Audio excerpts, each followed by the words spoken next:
Hi అండి, పిల్లల కోసం మైదా పంచదార వాడకుండా ఒక మంచి హెల్దీ కేక్ని ఎలా ప్రిపేర్ చేయాలో ఈ వీడియోలో చూసేయండి. ముందుగా ఒక బౌల్ తీసుకొని 1 కప్ వరకు బెల్లాన్ని తురుముకొని వేసుకోవాలి.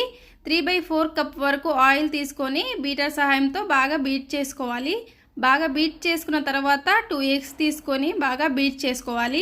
ఎగ్ స్మెల్ రాకుండా ఉండటానికి 1 టీ స్పూన్ వరకు వెనిలా ఎసెన్స్ని తీసుకొని మళ్ళీ ఒకసారి బీట్ చేసుకోవాలి.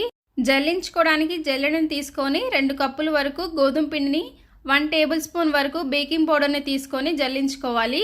జల్లించుకున్న తర్వాత కట్ అండ్ ఫోల్డ్ మెథడ్లో బాగా మిక్స్ చేసుకోవాలి. మిక్స్ చేసుకునేటప్పుడు పిండి కొంచెం గట్టిగా అనిపిస్తుంది. అలా అనిపించినట్లయితే 1/3 కప్ వరకు మిల్క్ తీసుకొని మళ్ళీ మిక్స్ చేసుకోవాలి. పిండి అనేది మిక్స్ అయ్యేటప్పుడు స్మూత్ కన్సిస్టెన్సీ రావాలి. ఇలాగా వీడియోలో చూపించినట్లుగా వచ్చినట్లయితే బ్యాటర్ అనేది రెడీ అయిపోయింది. కుకింగ్ చేసే బౌల్లోకి ఈ బ్యాటర్ని మొత్తం షిఫ్ట్ చేసుకొని డ్రై ఫ్రూట్స్తోని గార్నిష్ చేసుకోవాలి. ఆల్రెడీ ప్రీ హీట్ చేసుకున్న ఓవెన్లోకి ఈ బ్యాటర్ని 180 డిగ్రీస్ దగ్గర 30 మినిట్స్ వరకు బేక్ చేసుకుంటే ఎంతో టేస్టీగా ఉండే కేక్ రెసిపీ రెడీ అయిపోతుంది.